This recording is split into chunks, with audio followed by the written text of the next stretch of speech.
In February 2016, a group of hackers sat in the shadows, ready to pull off the biggest bank heist in history. Their target, $1 billion. Their weapon, a simple keyboard. They had bypassed security at two of the world's most powerful financial institutions. But what they didn't count on was a typo. This is the story of how a single spelling mistake saved $1 billion and exposed the terrifying vulnerability of the entire global financial system. This is the Bangladesh Bank, the central bank of a nation of over 160 million people. Like any central bank, it is a fortress both physically and digitally. It holds the country's foreign currency reserves, billions of dollars, in a high-security account at the Federal Reserve Bank of New York, the financial heart of the world. To move this money, banks don't just send an email. They use a system called SWIFT. Think of it as a super-secure private messaging network just for banks. A SWIFT message is a digital command, a promise that millions or even billions of dollars are about to move from one account to another. For decades, SWIFT was considered untouchable.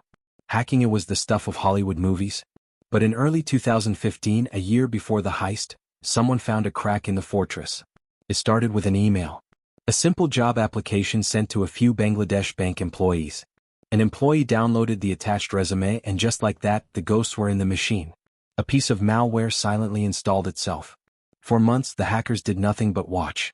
They learned the bank's procedures, collected credentials, and navigated their way to the Holy Grail, the bank's SWIFT terminal.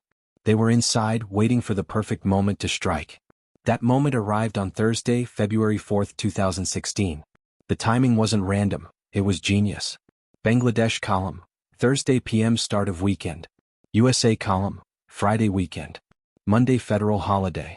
Philippines column, Monday Lunar New Year holiday. In Bangladesh, the work week ends on Thursday. So as bank employees went home, the hackers got to work. In New York, it was still Thursday morning, but the Fed would soon be closing for the weekend. And their destination for the money, the Philippines, was about to celebrate the Lunar New Year, meaning banks there would be closed on Monday. They had created a perfect 5-day window of chaos and confusion.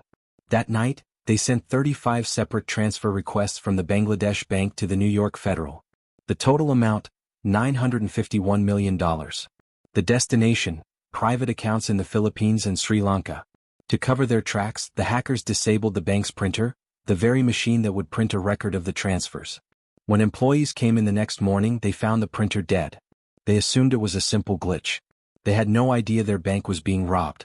In New York, the first few transfers worth over $100 million went through without a problem. But then the Fed's automated system flagged something. The beneficiary name on some of the transfers included the word foundation.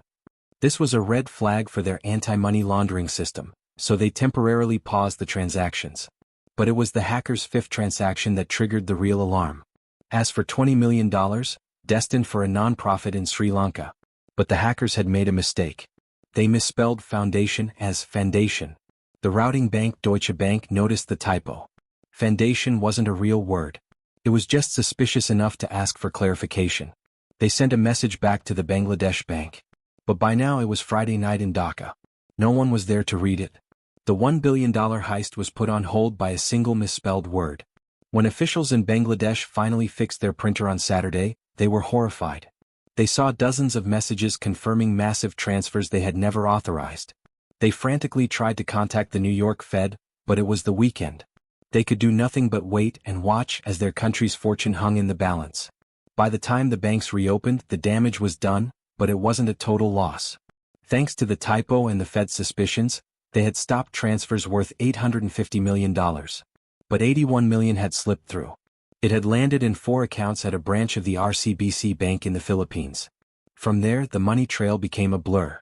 The $81 million was immediately withdrawn, converted into casino chips, laundered through high-stakes games, and then withdrawn again as clean cash. Within days it had vanished. The branch manager, Maya Digito, would later be implicated, but the masterminds were long gone. So who was behind it? The FBI and cybersecurity experts pointed to one culprit, the Lazarus Group, a highly sophisticated team of state-sponsored hackers working for North Korea. This wasn't just a robbery, it was a state-sponsored operation to fund a rogue regime. The same group linked to the Sony Pictures hack and the WannaCry ransomware attacks. They were not just thieves, they were digital soldiers. The Bangladesh bank heist was a wake-up call for the entire world. It proved that the global financial system, built on trust and secure networks, was more fragile than anyone imagined. It showed that a nation-state could declare a new kind of war, not with missiles but with malware. In the end, it was a story of incredible ambition and incredible luck. A billion-dollar plan years in the making, foiled by a handful of vigilant bankers and one careless keystroke. It reminds us that in the digital age, the line between chaos and order can be as thin as a single letter. And the biggest battles of the 21st century might be fought by people you will never see, in places you will never know. The world of cyber warfare is shadowy and complex, with new stories unfolding every day. What's the most unbelievable hacking story you've ever heard? Let us know in the comments below.